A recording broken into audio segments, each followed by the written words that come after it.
Nung commercial model ako before, yung talent fee ko lagi half na pupunta sa kanya. Naging mamasang. Ganun tayo, no? Mamasang. Ganun tayo, minsan. Ako lahat, yung rent, lahat, kuryente, ganyan. So, sobra ka pala talaga mag-love, no? Like, you're giving your all. Sobra. Okay talaga ijuwain si Crucia. Oy!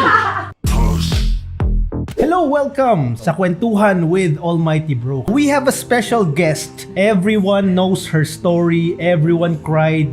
Marami tayong matututunan ngayon. Ang topic natin is the cure for a broken heart. Wow! Please welcome Crucia Uy. Hi! Elvis Prince. Yung isang tumatak sa akin na video mo, someone asked you na, ano yung pinakamasakit na mangyayari sa isang relasyon? Parang yung sinabi mo is, yung bigla ka na lang niyang hindi gusto. Wait, nakarelate ka ba nun? Kaya gusto mo yun eh. Di ba? You still love the person, but then siya like, give up Wala na. na. Sobrang na-feel ko yung pain na yung, syempre, can we talk about it? Yes, of course. Yun nga, parang syempre, pinagpalit ka sa ex or something. Ilang years yun? 8 years. 8 years? Damn!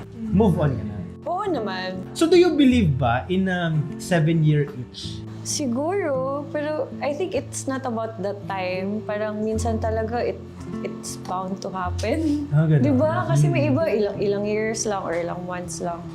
Pero nagbe-break pa rin.